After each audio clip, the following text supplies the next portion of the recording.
Hello, everybody, and welcome everybody to this Sioux City versus Sioux Falls recap. I know this is a little late, obviously, well, because it's a whole nother day. That's why.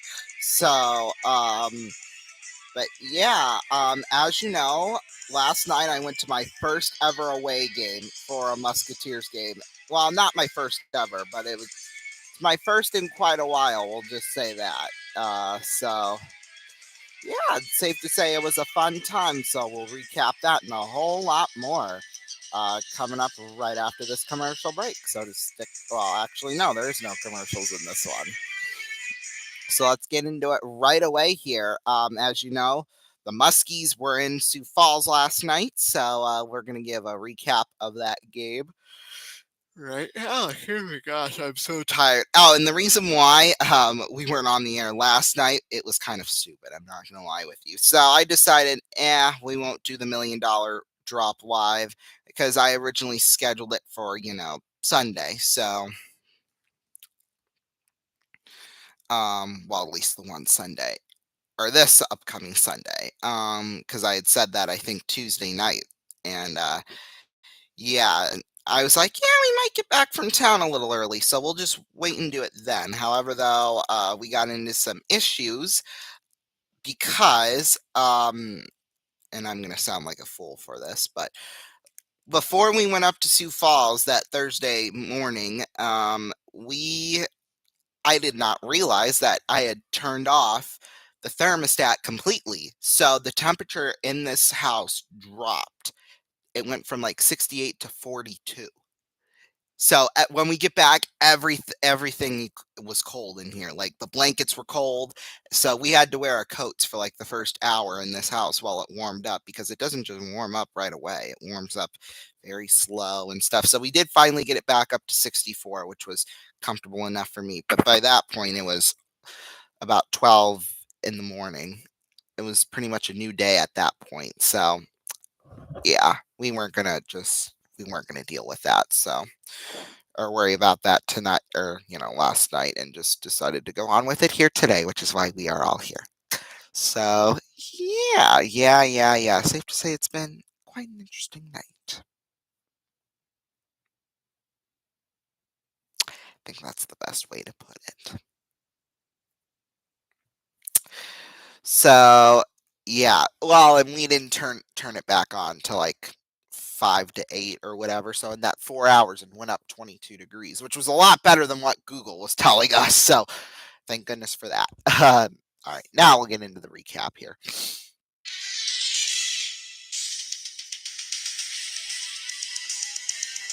Alrighty, well, things started off early. No surprise there. At the 7:29 mark, Justin Stupka went in 2 minutes for tripping, and then at the 9:55 mark, Tate Pritchard 2 minutes for charging. Then the first goal was scored at the 15:53 mark. Justin Stupka from Dallas Potter. I didn't realize he was in the game yesterday. I should have been paying more attention to that, obviously, but he was. Oh, so he was at number 21 instead of Dallas View. Let's see if it said that in the lineup because that's kind of interesting. Because they've already got, and I remember Dallas View being on the ice. I remember him. I remember his nameplate on the.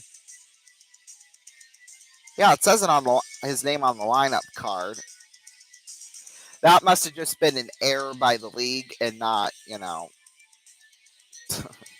So yeah, that's what I'm gonna guess on. What is that's what happened on that one. All right, and then just a minute and some odd seconds later, at the 17:27 mark, Ty York scored from Aiden Welch. So we have a tied game at the end of one. We head into the second period, and it starts early. 16 seconds in, Tate Pritchard goes in for interference. Then at the 2:07 mark, Aiden Merrick, 2 minutes for head contact. Then at the 11:25 mark, Sioux City once again scored from Easton Houston and Nicholas Sikora. At the 11:25 mark, 16:18, Jackson Crowder, 2 minutes for charging. 18:02 mark, Janetti Shaw Lee, 2 minutes for interference. Third period, though, at the 1:47 mark, Matthew Grimes went in for Sioux Falls, 2 minutes before checking from behind. 12:08 mark, Alexander Rybakov from Sioux Falls scored from Sam Spahar and Austin Baker. That made it a tied game at 2, and then Nikita Klepov went in 2 minutes for high sticking at the 13:57 mark. Now, it would stay tied up at 2 going into overtime, and nothing happened in the overtime, so we got to go all the way to a shootout now. It started out, Nikita Klepov scored for Sioux City in the first round. And then right away, once again in the first round, Ethan Wittenbach scored. So, yeah. And then second round, Nick Sikora, fortunately, tripped over his own feet, I believe is what happened, if I remember correctly. And then in the second round, John McNeilis scored. However, though, it went to review. And the reason why it is because they thought, or at least the ref thought, but I think this was kind of provoked by Bronis, who was in net here. He apparently stopped and then started moving again to take a shot. Or take the shot. Now, in the shootout, the rule is you are not allowed to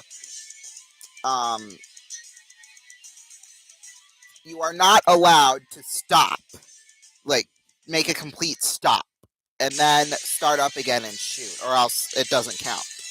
Because once you stop, it does not count. So, yeah, whatever happens after that doesn't. It just automatically goes as no goal. So, that is what had happened.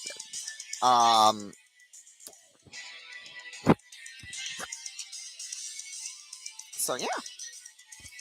However, they went to review, and they counted it. So, whatever. But Landon Gunderson has a chance to keep the Muskies alive, and unfortunately, he does not score. So, just like that, Sioux Falls won 3-2. I must say, though, 3,946 was the attendance. I've seen a bigger crowd in our arena with a smaller number of people than what I saw in Sioux Falls. I'm just going to be flat out honest with you. There did not seem to be a whole lot of people there. Because their average attendance a night is pretty much like Fargo, 4,000 to 5,000 a night. The fact that it was just below 4,000, like a tick below that to me did not seem right at all. I don't know what would happen there, because there was at least a couple of sections that maybe only had 50 people in them, minimum or maximum. So I don't know. I don't know who counts their attendance, but they need to be fired. That's all I know.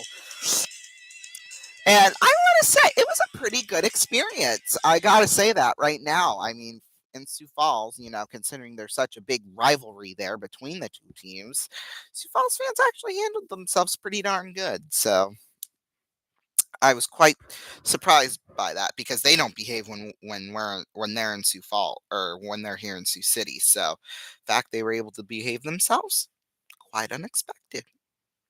Although, except for the few that went shirtless during Cotton Eye Joe. But other than that, they're pretty darn good.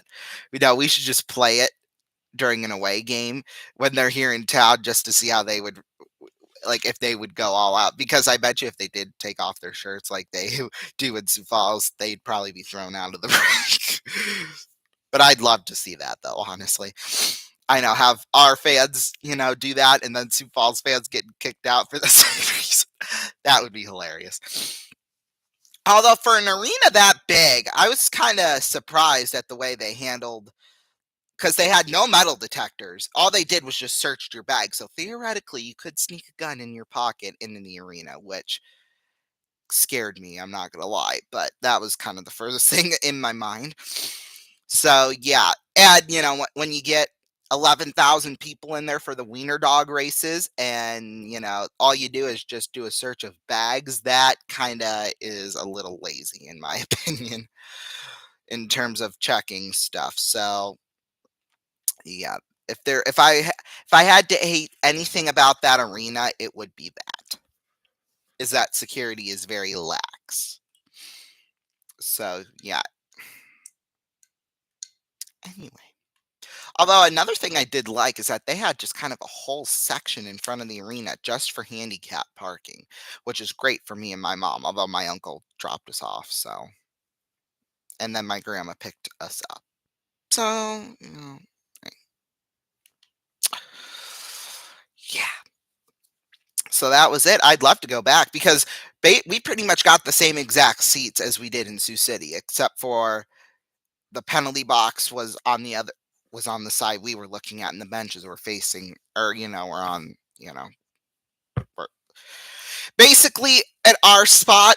We sit at the end of we sit at the end of the row, at the last row where it's handicap accessible. We sit at the last two seats we did in the arena. So yeah, we pretty much got the same exact seats as we did in Sioux City. So that was cool as well. But yeah, instead of facing the benches like we would normally face, we just face the penalty box, which no big deal. So yeah, very cool. I'd like to go back there someday, and I probably will. So yeah, thank you all. That's just a short little recap, honestly, because of course we'll have a lot more stuff tonight for Gigantic Saturday. Sioux City, apparently they came back home last night, so yeah, which I guess is fine because since it was an afternoon game, maybe a little more rest because we get to take on one of the top teams in the league in Lincoln tonight, and that was fun. I thought we've already gotten 3 out of 6 points on the weekend, which is pretty damn good. But let's get maybe another point or two tonight to really make it a good week, which we have not had in quite some time. So yeah, let's get a good week in here. I think so. But yeah, thank you all so much for joining us. Not only tonight, we will also later tonight we will also have college football rivalry week between Texas at Texas A&M. So we'll have that. We'll be on the air at 7 Eastern time. So yeah, we will see you for that. Peace.